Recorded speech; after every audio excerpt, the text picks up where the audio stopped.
Hey everyone, welcome to This Explainer. I am absolutely thrilled you're here today because, well, we're going to completely flip how you look at everyday commerce. I mean, most of us just think of buying and selling as a super straightforward exchange, right?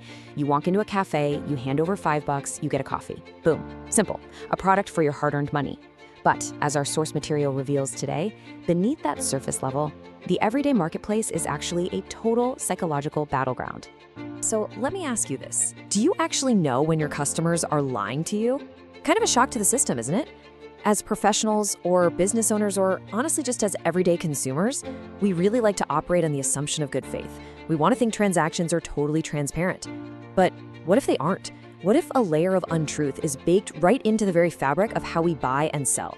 Well, get ready, because we're about to seriously challenge your perception of normal retail transactions. All right, let's dive into Section 1, the art of deception.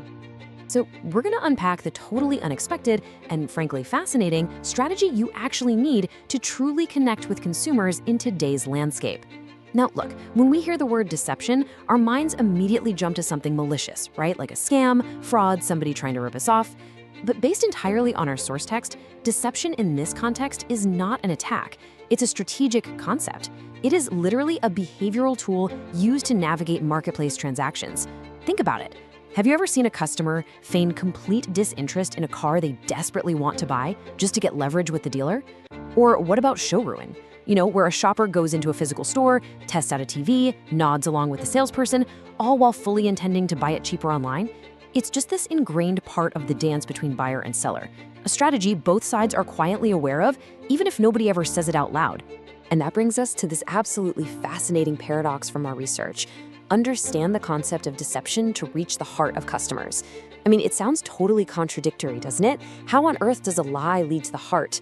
Well, the counterintuitive reality is that to truly understand what a customer values, to reach their core desires, you have to understand the defense mechanisms they're putting up.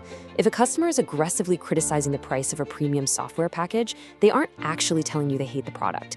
No, they're telling you they desperately want the prestige and utility of it, but they feel vulnerable about the cost.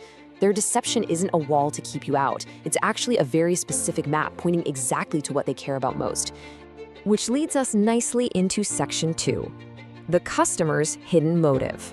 Let's flip the script for a second and look entirely from the consumer's perspective to figure out why this deception is happening in the first place. The primal desire driving this whole dynamic?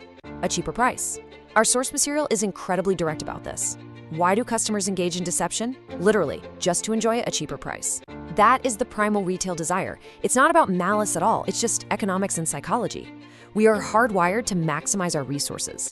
Even completely honest people, folks who would never steal a candy bar or cheat on their taxes, they will consciously choose to lie or obscure their true feelings about a product or even exaggerate a competitor's offer just to secure a lower cost. It's a deeply ingrained survival tactic in the marketplace, driven by that thrill of the deal and, frankly, the fear of being overcharged. And this illustrates a fundamental collision course right at the center of every single transaction. The marketer's goal? Reaching the heart. You want to build loyalty, understand pain points, establish a deep emotional connection. But the customer's goal? That's fundamentally different. They want to enjoy a cheaper price. These two motives are completely at odds. The marketer is searching for emotional truth, while the customer is actively deploying strategic deception just to protect their wallet. It is the ultimate cat and mouse game, and it's played out across sales floors, B2B negotiation tables, and digital checkouts every single day. You're out there asking for vulnerability, and, well, they're giving you a poker face. Okay, moving right along to our final act, Section 3, Mastering Lie Detection.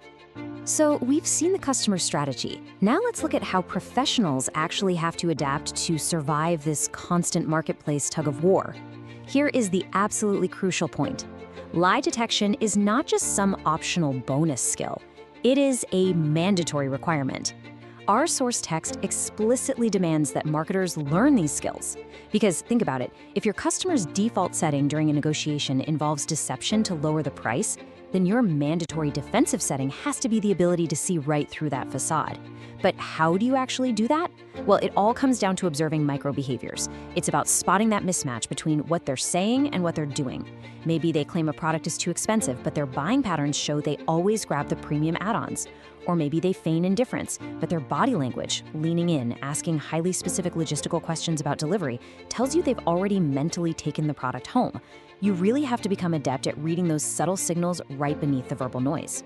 So when we synthesize this whole marketplace dynamic, three unshakable realities really jump out at us. First, we've got the motive. Customers lie because they want to enjoy lower prices. Like we said, it's just an economical primal instinct. Second, because of that deeply rooted motive, marketers face constant, daily deception. It's just the water we swim in. And finally, because of this challenging environment, lie detection transcends being just a neat psychological trick. It is literally a mandatory survival skill for anyone trying to reach the actual heart of the customer. You simply cannot connect with someone if you don't know when they're hiding their true intentions from you. It's as simple as that. Which leaves us with this final, lingering question. Next time you negotiate a price, who is deceiving who? We've talked a whole lot today about the customer deceiving the marketer and the marketer acting as the lie detector. But hey, we are all consumers, and we are all negotiators in our own lives, right? Think about your own shopping habits for a second. Think about the hidden psychology you deploy when you're trying to get a better deal on a car, or even just asking for a discount on a software subscription. The marketplace is this complex, fascinating web of hidden motives. I really hope this explainer has given you a powerful new lens to view your next transaction through. Keep analyzing, keep questioning, and I'll catch you next time.